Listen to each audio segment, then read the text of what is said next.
What's up mga sangkay? Meron pong isang masaklap na pangyayari sa China na ngayon ay ibinalita na po sa international media. Actually mga sangkay, naibalita ko na rin po ito nakaraang mga araw. But i-discuss din po natin ngayon mga sangkay dahil nga po napag-uusapan sa international. But before we start, paki-check po muna kung kayo na po ay nakapag-subscribe dito sa ating channel. Kung hindi pa, pindutin nyo lamang po ang subscribe button na makikita po sa ibaba. Then, i-click nyo yung bell at i-click nyo po yung all. Ulitin ko, click the subscribe. Down below, click the bell and click all. Napaka super duper easy lamang po niyan mga sangkay. At kung kayo ay nanonood sa Facebook, huwag nyong kalilimutan na i-follow ang ating Facebook page. Okay nga, mga sangkay, ito na po ang balita tungkol sa China. Tanong nga po dito ang China nga ba pinaparusahan ng Panginoon dahil nga po sa sunod-sunod po ito na trahedya sa kanila. Dami pong disaster na nagaganap sa kanilang bansa. Kamakailan lamang, nagkaroon din po ng isang pambihirang baha na kung saan inanod po yung napakaraming mga sasakyan at iba pang mga kabahayan doon. At marami pong nasalanta. And if you remember mga sangkay, mga nakaraang mga buwan, naibalita rin po natin yung Yangtze River doon po sa China, yung malaking ilog po nila, na kung saan bigla pong naubos yung tubig. Na ayon nga po sa kanila, first time daw po yan nangyari. At ito ngayon mga sangkay, itong Typhoon Haiku, na kung saan nag-cause po ng napakalaking pinsala sa kanilang bansa. Sabi po dito, days of relentless rain from the remnants of former Typhoon Haiku have caused more than 100 landslides, trapped about 1,360 na mga residente in flood waters, at kumitil po ito ng buhay ng nasa 7 mga tao at puminsala po ng napakaraming mga kabahayan doon mga sangkay. And imagine, nakapagpinsala po ito ng nakapag-create po ito ng 100 landslide. Ganun po ang nangyayari sa China. Kaya nga po yung iba dyan ng mga Pilipino na yung tipong bad trip sa China, na alam po ang ginagawa ngayon ng China sa ating bansa, napaisip sila mga sangkay o napapatanong. Nababasa ko sa comment section, ang tinatanong po nila ang China nga ba ay pinaparusahan na ng Diyos? Well, hindi naman po talaga natin ma-judge kung ito ay galing sa ating Panginoon. But ang science, may paliwanag po dyan. Nasabi po nila na ito daw po ay part ng climate change. As we all know naman mga sangkay kung ano po ang nagaganap ngayon.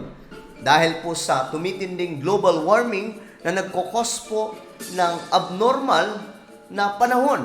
Na ito na po yun, yung climate change. So, talaga nga namang hindi po ito mapipigilan mga sangkay, itong mga ganitong klaseng disaster, hanggat po sinasabi nila na abnormal yung ating panahon, itong climate change. Yung pagbabago ng klima ay tumitindi. At ayon nga po sa mga eksperto pagdating po sa nangyayari sa ating planeta, by 2030, kapag hindi po nag-take ng action itong world leaders, marami pong mga disaster ang darating. Triple pa po mga sangkay. Ayon po sa mga eksperto yan. Halimbawa na lamang po yung isiniwalat ng United Nations na malalaking disaster na on the way na, and by 2030, ayon nga po sa kanila, ang inaakala nila na by 2030 magaganap pa lang yung mga ganong klaseng disaster. But if you remember guys, nangyari po doon sa Hawaii yung napakalaking sunog. 'Di ba yung matinding yung ayon sa kanila, mga sangkay, para po silang pinasabugan ng atomic bomb sa sobrang bilis na kumalat ng apoy. So, ayon po sa mga eksperto, ito daw po ay part ng global warming na ngayon ay nagaganap sa ating planeta. Mga forest, mga punong kahoy na nasusunog po sa mga kagubatan. Ganun po ang nangyayari. Imagine mga sangkay, itong mga punong kahoy, ito po ang nagbe-preserve sa ating planeta na kahit papano, hindi po tayo mainitan. Kaya nga lang mga sangkay, sa ngayon, ito pa pong tumutulong kung bakit mas lalo pong nagiging mainit ang ating panahon. Dahil po sa pagkasunog ng marami sa kagubatan sa buong mundo. So itong nangyari doon sa China mga sangkay, ayon nga po sa kanila, sa mga expert ay bahagi po ito ng sinasabing climate change. Pero, mababasahin din po natin ang salita ng Diyos, maaalala po natin o mas marirealize po natin na naisulat po talaga sa Biblia na lahat ng itong mga disaster, itong lahat ng mga magaganap o kasalukuyang nagaganap sa ating mundo ngayon, naihula na po sa Biblia. Naway maging babala po ito sa lahat ng tao. Anong klaseng babala yun? Tatakutin ba? No, hindi po sa pananakot. Maglingkod po tayo sa Panginoon hanggat may oras pa. Hindi po biro ang nangyayari sa ating mundo ngayon. Kung babasahin po natin ang Matthew chapter 24, yan mga sangkay, sabi po doon, pasimula pa lamang po ang mga bagay na ito. So itong mga nangyayari sa ating mundo ngayon, hindi pa po yan yung end of the world. Okay, marami pa pong magaganap. At ang masaklap na mangyayari sa buhay mo, kung ikaw ay walang gagawin. Ano nga bang gagawin? Maghanda ka ba ng pera? Maghanda ka ba ng wealth para iligtas ang sarili mo? Tandaan po natin, kahit sobrang yaman mo pa, pagdating po sa kalamidad, wala pong naitutulong yung pera. Marami pong mga mayayaman, mga sangkay, nadaanan po ng tsunami doon po sa Japan. Anong nangyari? Hindi po nakaligtas. Bakit? Hindi ka isasalba ng pera pagdating po sa mga kalamidad, mga disaster. Devastating na mga nagaganap sa ating mundo. Pero mga sangkay, kapag naglilingkod tayo kay Lord, safe po tayo. Safe po ang kaluluwa natin na kahit anong mangyari. At bukod dyan mga sangkay, kapag nangyari itong mga bagay na ito, sa Pilipinas man o sa ibang mga bansa, secure po tayo dahil nasa kamay po tayo ng ating Panginoon. So ito po ay magbigay sanang paalala sa ating lahat. Iba, mga sangkay, nagsasabi na pinaparusahan na po ang China. Hindi po natin alam yun, hindi po talaga natin ma-judge. Pwedeng oo, pwedeng hindi. Pero isa lamang po ang dapat ma-realize natin ngayon, itong mga nangyayari sa ating planeta, naway mas lalo pong maging malinaw sa ating isipan na hindi po normal na ang ating panahon ngayon. That is why marami pong mga astronomers ang naghahanap ngayon ng iba pang mga planeta na pwedeng makalipat ang tao. Bakit mga sangkay? Dahil nakikita po nila na ang ating mundo pasira po ng pasira. Kung babasahin naman po talaga natin ang Biblia, never po nabanggit ng Biblia na habang tumatagal po ang panahon, magiging maayos ng magiging maayos.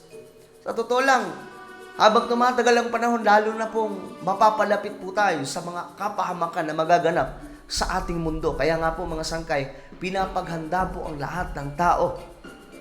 Hindi po pera, hindi po kayamanan, hindi po kapangyarihan.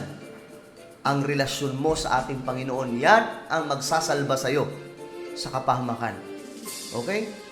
Kaya mga sangkay, sa mga nagtatanong kung parang pinaparusahan ng China, we don't know. Hindi po natin alam yan. Diyos lamang ang nakakaalam, mga sangkay. Pero kung pinaparusahan man, hindi din po natin ma-judge yung mga tao doon. Kasi may mga Chinese din naman mga sangkay na matitino, di ba? Pero syempre, marami din Chinese yung mga wala sa ayos, kagaya po ng mga nasa West Philippine Sea. Yung mga nambubuli. So I hope mga sangkay maging maging aware po tayo sa nagaganap. Alayin mo mga sangkay itong China. Sunod-sunod po ito na nangyayari. May mga natrap, may mga muntikan ng anuri ng tubig, mga sasakyan, inanod, mga sangkay, mga kabahayan nasira dahil po sa matinding bagyo na ito. Ngayon mga sangkay, yung mga bagyo, pansinin nyo, hindi na po normal. Noon nahuhulaan pa po ng mga pagdating po sa weather forecast, di ba? Sabihin po nila na ang bagyo ngayon, ganito kalakas, signal number 2. Pag tumama, ganun po talagang lakas. Pero ngayon mga sangkay, minsan sasabihin po nila signal number 3. Pero yung lakas niya mga sangkay, parang wala po sa signal number 1. Minsan may araw pa. At minsan mga sangkay, sasabihin po nila na signal number 1 ang tatama, pero ang tumama mga sangkay, parang signal number 10. Diba? Hindi po talaga normal na ang panahon. Kahit yung mga scientists, alam po nila yan. At hindi po nila maipaliwanag kung bakit. Ang isa lamang po nilang nababanggit ay dahil po yan sa climate change. Well, ano po ang inyong opinion mga sangkay? sa nangyayari doon sa China? Kayo ba ay, ano ba, kaparehas ba kayo ng paniniwala ng iba na sinasabi na pinaparusahan ng China? Comment nyo po sa ibaba ang inyong mga opinion.